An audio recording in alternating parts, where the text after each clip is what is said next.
Hello and welcome back to my channel. If you're new here, my name is Dia. I appreciate you stopping by. Today's video, as the title says, is 5 reasons why I switched from an A5 to a B6 size for planning. I've been using the A5 size for planning since about 2012, back when I purchased my first Franklin Covey, and I've been sharing my planning in this size since about 2014. I think I went from Franklin Covey to Golfilocks to the Passion Planner and then to Hobonichi. I planned in the Hobonichi for a few years and I loved it until I started to realize that I just wanted something smaller. I experimented with a lot of different ring binders and went down all the way to the A5 size, but everything smaller than the A5 just seemed too small for me, and I found myself just having too much space a lot of times in the A5 size. So in May of 2022, I discovered the B6 size. It had been around for a little while already, but I thought I would go ahead and give it a try because I did have a B6 Stalogy a while back and I really loved the size, so I thought it might work for me. I had a few size concerns, but everything has worked out beautifully, and I just wanted to go ahead and show you guys the 5 reasons why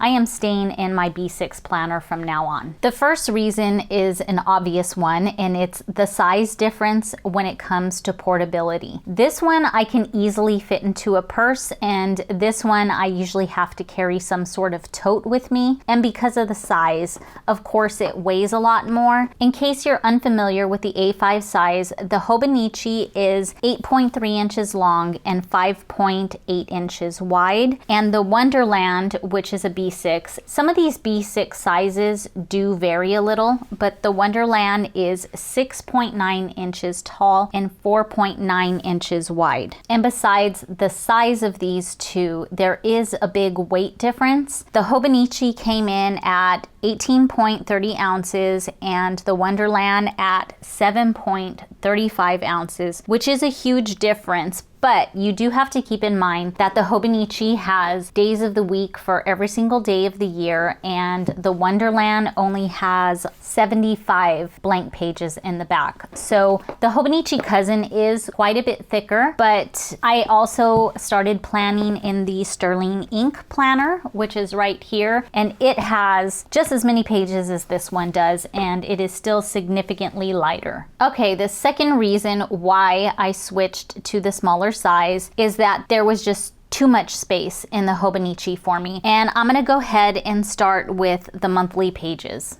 Okay, I'm gonna kind of set these two up side by side and see how this works. I know a lot of people don't use their monthly planner, but I use mine. I use it to plan at the beginning of the month, and then I also use it throughout the month to plan my weeks. And I was a little concerned about this one because sometimes I have a few things going on in one day and I wanted to make sure it would fit. And honestly, the squares themselves aren't that much different. And the reason why with the Wonderland is because there's no bar at the bottom here. So the extra space that would normally be taken up with this space down here has, it's like floor to ceiling monthly. So the size difference in the actual boxes isn't that big.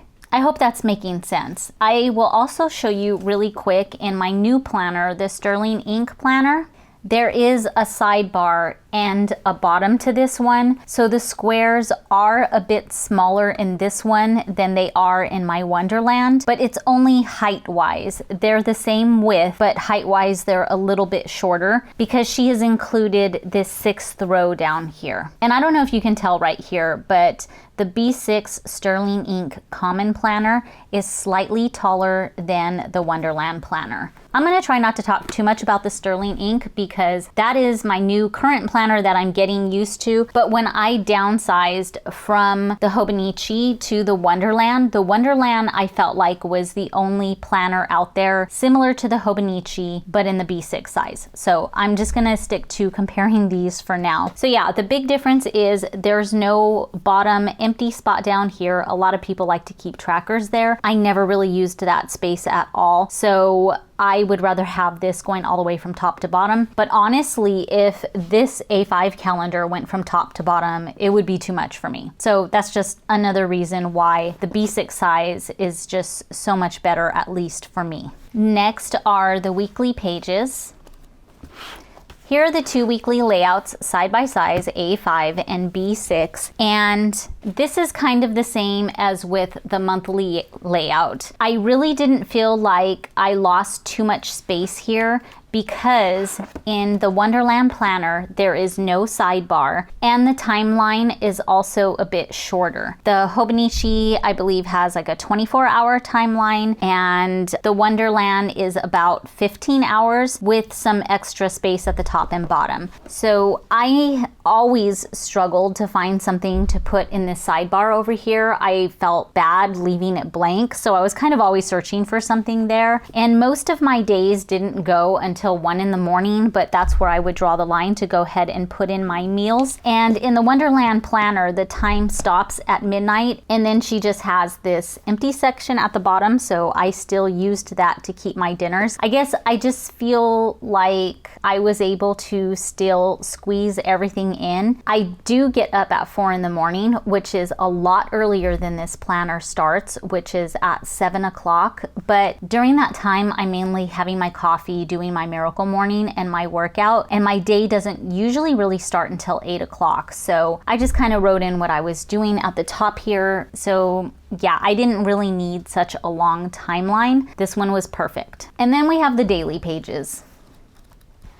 So this is what really made me make the change. I struggled with these daily pages in the Hobonichi planner. I love them. They're large. There's a lot of space to be creative in, but it's mainly just for my to-do list. And I found myself always trying to fill the space with something. And most of the time, I just had so much blank page, and I would try to feel the need to fill it in sometimes and find myself wasting time trying to fill in the pages. And honestly, one of the things that I'm noticing about the B6 size is that you have almost the same amount of space that you do in the Hobonichi planner because of all of this writing down here at the bottom. So the B6 starts right here and the A5 starts here, and then the date is up here too. So honestly, you have like a B6 size to write in right here, but the B6 is a little bit narrower, but not by much.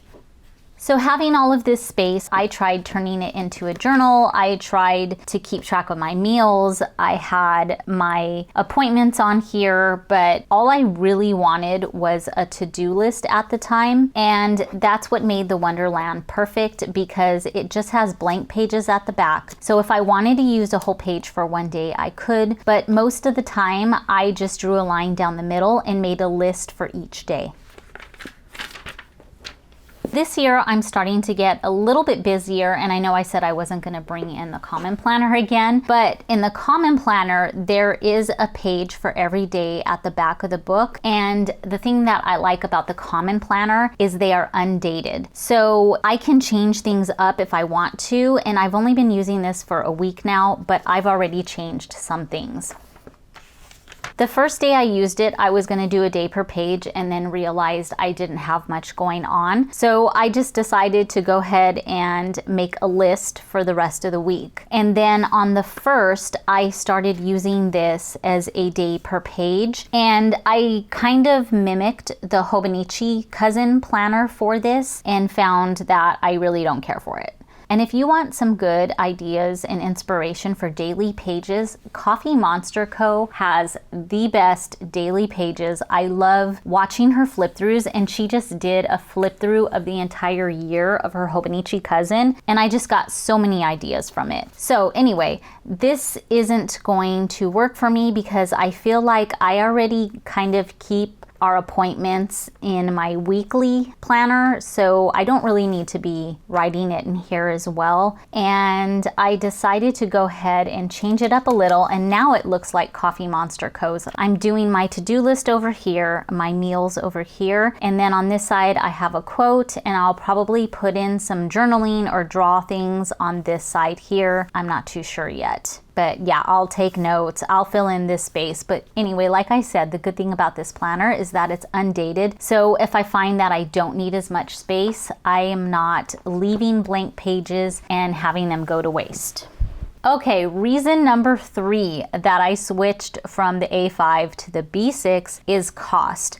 Of course, because the planner is smaller, it has less material and it costs less for them to make and sell. So B6 is usually less expensive than an A5. And not only is the planner itself less expensive, but leather covers are less expensive too. The smaller you go, again, less leather. Reason number 4 that I decided to downsize is that I am a minimalist at heart, and when I have too much space, I feel the need to fill it, and I really just want to keep things simple. This planner is kind of my everything planner, and if I complicate it too much with trying to be creative when I'm really not feeling it, or trying to make up reasons to fill in the space, it just kind of clogs my mind and ruins my productivity. So I like to keep things minimal, and that is easier to do in a smaller notebook. Reason number 5, B6 is the perfect size between the A5 and the A6 planner. When I was finding this to be too much space, I went down to the A6 size for a while, and I was okay with the monthly pages. They were a bit small. I wasn't using it to put in any appointments or anything, but if I had to put appointments in here, I could squeeze them in here. It might be a little tight. The daily pages were perfect.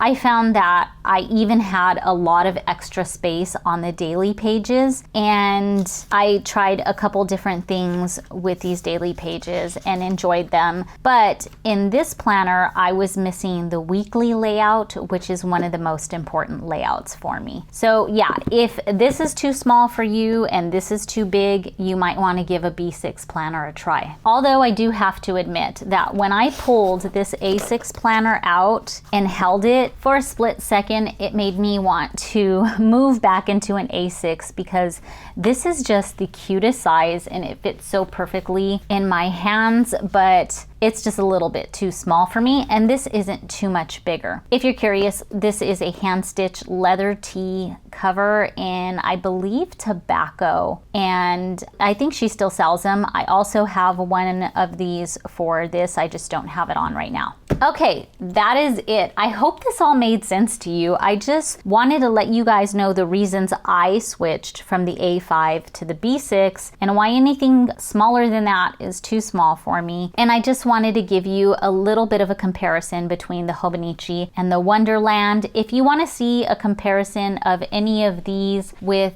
the Sterling ink planner, just go ahead and let me know down below and I'll try to make that video too.